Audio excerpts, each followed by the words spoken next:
राम एक चरित्र। राम के अयोध्या आने के बाद एक दिन संध्या के समय सरयू के तट पर राम अपने तीनों भाइयों साथ टहल रहे थे। श्री राम से भरत ने कहा, एक बात पूछूं भैया? माता कैकेयी ने आपको वनवास दिलाने के लिए मंथरा के साथ मिलकर जो षड्यंत्र किया था, क्या वह राजद्रोह नहीं था? उनके षड्यंत्र के कारण एक और राज्य के भावी महाराज और महारानी को 14 वर्ष का वनवास झेलना पड़ा, तो दूसरी ओर पिता महाराज की दुखद मृत्यु हुई।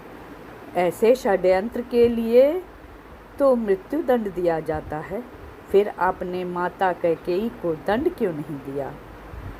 राम मुस्कुराए, बोले, जानते हो भरत, किसी कुल में एक चरित्रवान और धर्मपरायण पुत्र जन्म ले तो उसका जीवन उसके असंख्य पीढ़ी के पितरों के अपराधों का प्रायश्चित कर देता है। जिस माँ ने तुम जैसे महात्मा को जन्म दिया हो, उसे दंड कैसे दिया जा सकता है भरत? पर भरत संतुष्ट नहीं हुए। कहा, यह तो मोह है भैया, और राजा का दंड विधान मोह से मुक्त होता है। कृपया एक राजा की तरह उत्तर दीजिए कि आपने माता को दंड क्यों नहीं दिया? यूँ समझिए कि आपसे यह प्रश्न आपका अनुज नहीं, अयोध्या का एक सामान्य नागरिक कर रहा है। राम गंभीर हो गए। कुछ क्षण के मौन रहने के बाद कहा, अपने सगे संबंधियों के किसी अपराध पर कोई दंड न देना ही इस सृष्टि का कठोरतम दंड है भरत। माता कैकेयी ने अपनी एक भूल का बड़ा कठोर दंड भोगा है। वनवास के 14 वर्षों में हम चारों भाई अपने अपने स्थान से परिस्थितियों से लड़ते रहे हैं, पर माता कैकेयी हर क्षण मरती रही हैं। अपनी एक भूल के कारण उन्होंने अपना पति खोया, अपने 4 बेटे खोए, अपना समस्त सुख सम्मान खोया।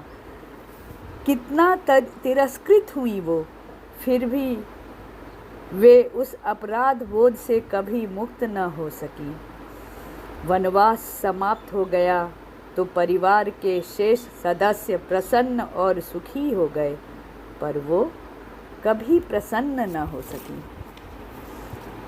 कोई राजा किसी स्त्री को इससे कठोर दंड क्या दे सकता है?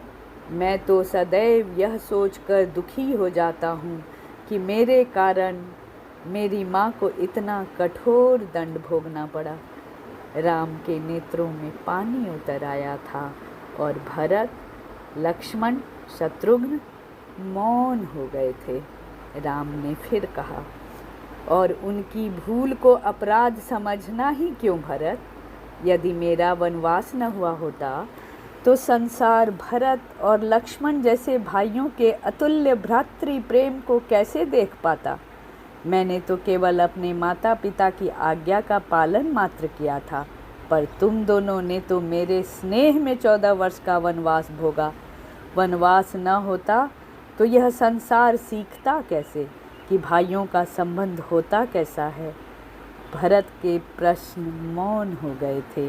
वे अनायास ही बड़े भाई से लिपट गए। राम कोई नारा नहीं है, राम एक आचरण है, एक चरित्र हैं, एक मानव जीवन जीने की शैली है।